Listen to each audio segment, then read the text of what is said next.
Good morning, happy Monday. Jackie Broman here from TBA Law. Today's topic for our Facebook Live, Monday mornings, is what is a trust? So a lot of you might have a general concept of what a trust is, have heard of people, if you don't have one yourself, using them as an investment vehicle, and I have spoken about trusts in wills before. But today's topic is a little bit broader. It's about trusts in general. So a trust is a type of legal structure that is set up for one person or, multiple people to act as a trustee and another group of people to be beneficiaries. There can be crossover between these two groups of people, but their rights and obligations are different. So the trustee of the trust is the legal owner of the investment properties or the cash or whatever is in the trust, but they are legally holding that on behalf of the beneficiaries. So they don't have a personal entitlement unless they're also a beneficiary. So that's the general concept of a trust. I've had it explained to me before in really simple terms that a trust is almost like a child who is playing with their little toy cart. So the child, instead of holding all their toys and their blocks in their arms and running around the place, in which case if they fell, they would spill everything everywhere. The child has a little cart that they put their toys and their blocks in, and they can tow that cart around with them. So if they fall over, all their toys and their blocks don't go everywhere because they're in the cart.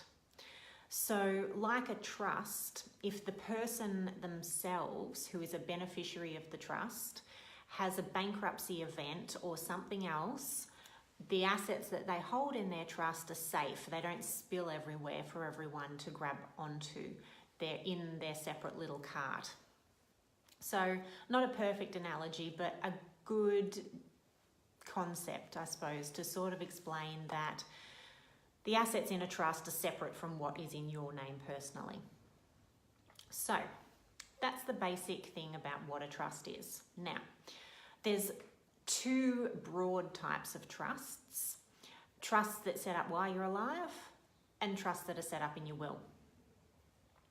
So trusts that are set up while you're alive are called inter vires trusts. It's one of the few bits of Latin that we still use. And then testamentary trusts are set up in your will and only come into effect if you pass away for the beneficiaries that you leave the trusts for. So the first category of trusts, the inter vires trust that you set up while you're alive. So the most common is a family discretionary trust. Another type would be superannuation. It's a form of trust. Or there are unit trusts or fixed trusts as well. So those are your three main types of trusts while someone is alive.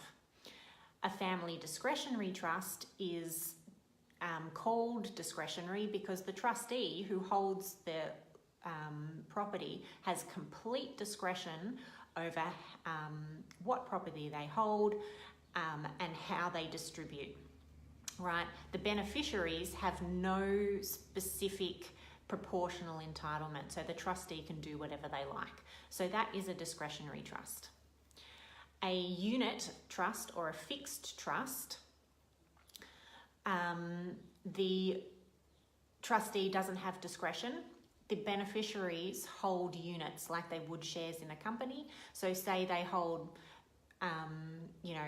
4 of 10 units in a trust, and the trustee was distributing some funds, the person who holds the 4 of 10 units has to get 40%, of whatever that distribution is, right? So those are your three main types of trusts while you're alive. Testamentary trusts, and there's a few that I've spoken about before on these Facebook Lives. your usual testamentary trust that people talk about is a testamentary discretionary trust. Very similar to the family discretionary trust you could set up while you're alive, but you set it up in your will instead. Minor's trust. So a minor's trust is like a discretionary trust as well, but it ends at the date that the beneficiary reaches a certain age. You can also set up protective trusts, and I spoke about these when I was talking about vulnerable beneficiaries and what you can do there. Another type of trust is a special disability trust. You can set that up while you're alive or in your will, and it's a kind of trust that has to be approved by Centrelink, and then Centrelink doesn't count most of what goes in there as an asset. So the person could potentially stay on their pension and still have all these assets sitting in trust for them that can pay for their accommodation or their other needs as a disabled person. So that has explained generally what a trust is. I've explained what the two broad categories of trusts are: trusts while you're alive or trusts after you've passed away. And then I've briefly listed a couple of the trusts under each of those categories. So, pros and cons of trusts. Unfortunately, there aren't as many benefits as there used to be. Particularly a family discretionary trust used to be a great tax vehicle that accountants would really recommend to people. The government has tightened up on those, so there aren't as great a tax benefits as there were. There's still some flexibility there that can be a tax advantage, but it can be a fairly expensive structure to have for only small assets. So again, you'd want to look at the pros and cons for your circumstances as to whether you wanted the tax effect and potentially the protection, the asset protection. Because like the story I told before, the child pulling their cart, if they fall over, their assets don't go everywhere, right? Because they're all in the cart. So the trust can provide some asset protection. And that's the main reason why we set up testamentary trusts. So it's expensive to set up while you're alive and try and transfer your assets in there because there's stamp duty and other taxes to actually get the assets in the trust in the first place. If you set a trust up in your will, there's no tax to transfer assets in there once you pass away, so we can get the assets in there fairly easily. And then one thing the government hasn't done is tighten up on tax regulations around testamentary trusts. They have on the trusts while you're alive, but not trusts in your will. So there can still be really big tax advantages for your beneficiaries in setting up a trust in your will.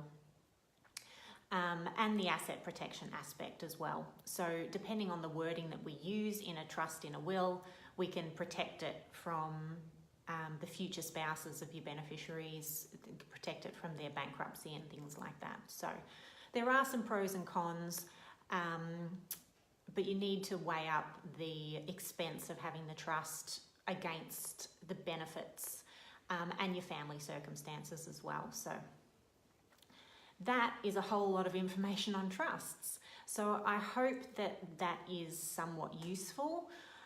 It might be a video that people could come back to if you're wanting to work out what a trust is when it's relevant, because it might not be relevant at the moment. So for anyone who does watch it and they think that it might be beneficial for someone, please tag their name in it. I will post this after it's live on the page, so it's searchable. I do these Facebook Lives every Monday at about 10 o'clock. So we do say what the topic's going to be coming up if you want to jump on and watch it live. Otherwise, like I said, it's on the page anyway afterwards. So I'm going to leave you now with all that information about trusts, and I will see you. Now, it won't be next Monday because next Monday is Easter Monday. So wishing you all a safe and happy Easter,